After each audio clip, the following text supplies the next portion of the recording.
Dari sekian banyaknya film horor Indonesia, film-film ini Yaya jamin seremnya benar-benar nampol. Namun sayangnya film-film horor ini termasuk underrated. Artinya jarang orang yang tahu dibandingkan dengan film horor mainstream lainnya. Nah, apa aja sih film-film horor Indonesia yang underrated? Yuk, langsung kita bahas. Yang pertama ada Rumah Hantu Ampera yang rilis di tahun 2009. Berawal dari kisah hubungan antara Adit dan Anissa ketika masih duduk di SMA. Adit yang akan meneruskan studinya di London terpaksa harus berpisah dengan Anissa. Tapi sebelum pergi, mereka sempat saling mengikat janji. Setelah beberapa tahun berlalu, ternyata Adit mulai menjalin hubungan dengan wanita lain yang bernama Lulu. Di sisi lain, Adit dan ibunya membeli rumah baru yang ternyata banyak penampakan sosok hantu wanita. Mereka sering mendapatkan teror dari hantu tersebut nih. Tetangga baru Adit yang seorang paranormal memberitahu bahwa ini terjadi karena Adit pernah melakukan kesalahan di masa lalunya. Adit pun langsung ingat dengan janji yang ia buat dengan Anissa. Lulu yang gak terima dengan tindakan Adit akhirnya mengancam akan melakukan bunuh diri.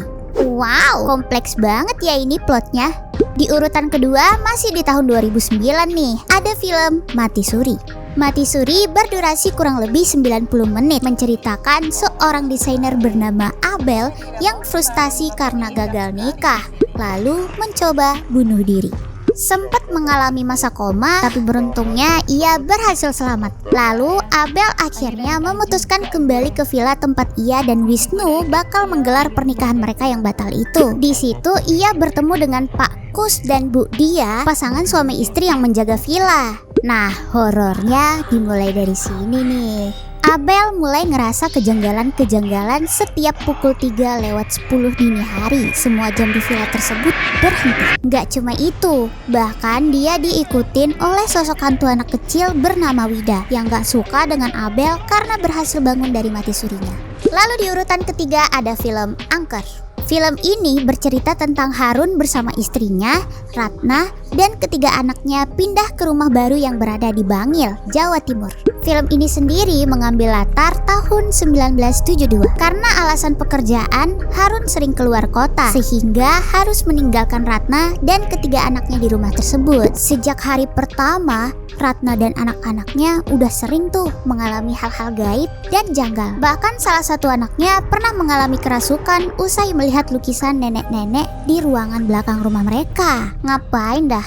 Kejadian aneh pun terus berlanjut hingga membuat Ratna menjadi semakin frustasi dan tertekan. Kemudian ia memanggil seorang dukun untuk membersihkan rumah tersebut dari makhluk gaib. Misteri pun mulai terbongkar setelah diusut lebih jauh. Ternyata sebelum rumah itu dibangun, dulunya lahan tersebut bekas pembantaian dukun santet.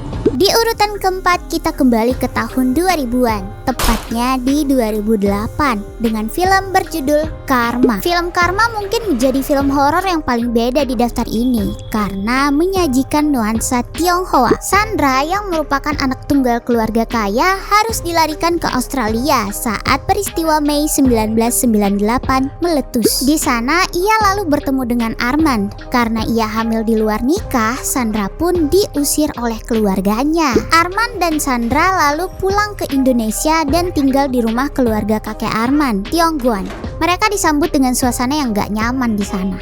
Kakek Arman sendiri mengalami lumpuh karena stroke, kakak tiri Arman mengalami gangguan jiwa, sementara ibu tirinya Arman meninggal secara misterius. Banyak kejadian aneh juga yang selalu Sandra temui sejak ia tidur di rumah itu. Sandra selalu mendengar suara gemerincing gelang kaki saat tengah malam dan melihat penampakan sosok wanita berpakaian Cina kuno. Tak hanya itu, ia selalu mendapat bisikan suara-suara yang menyuruhnya pergi dari rumah keluarga Arman tersebut. Pada akhirnya Sandra sadar bahwa setiap perempuan yang masuk ke keluarga Guan akan celaka. Meski ia sedang hamil 6 bulan, Sandra bertekad mencari cara untuk menghentikan karma yang dimiliki oleh keluarga Guan tersebut. Di tempat kelima ada film Kajiman yang termasuk film horor baru tayang tahun 2023 lalu nih.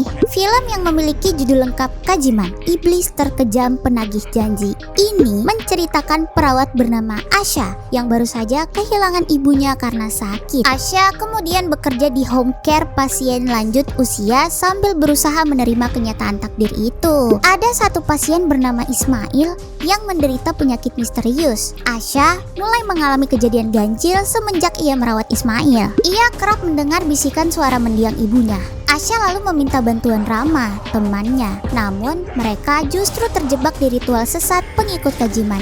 Kajiman sendiri merupakan iblis pesugihan dalam mitos Jawa. Konon katanya, hanya orang yang memiliki weton istimewa yang bisa mengalahkan Kajiman. Asya dan Rama pun harus menyelamatkan diri dari ritual sesat dan iblis tersebut.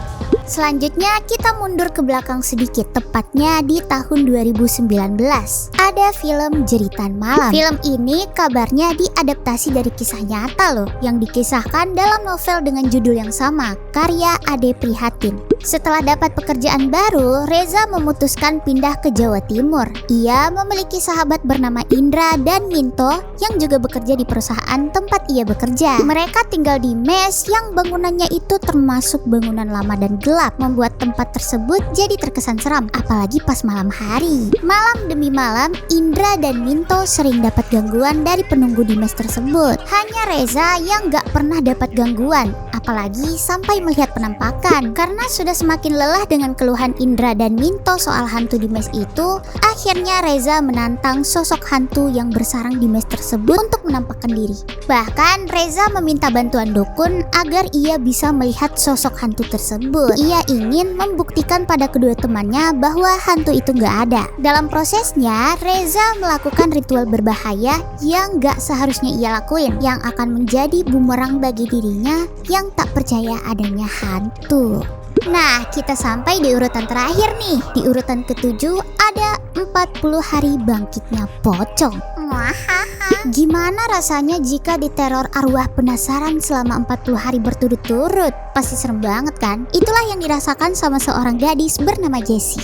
Ia merasa hari-harinya diawasi oleh sosok misterius. Jessie tidak bisa tidur karena selalu mendengar suara-suara aneh dan selalu diteror oleh sosok bayangan misterius. Bahkan sepupunya Rike menganggap bahwa Jessie hanya stres sejak putus cinta dengan Nino. Ternyata Nino sering mengirimi Jessie benda-benda mistik yang justru membuat Jessie semakin stres dan takut. Suatu hari Jessie bertemu dengan klien bernama Kevin. Hubungan mereka yang semakin dekat ternyata tidak diterima oleh Tante Liz, tantenya Kevin, yang suka bergaul dengan paranormal. Tante Liz merasa kedatangan Jessie akan membawa malapetaka. Dan bener aja, teror yang datang ke Jessie semakin parah.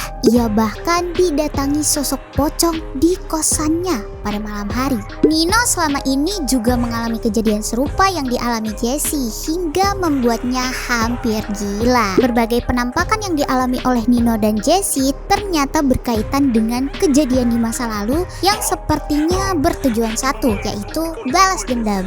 Nah, itulah tadi ulasan tentang 7 film horor Indonesia underrated. Kalau kamu punya rekomendasi film horor lainnya yang underrated, komen di bawah ya.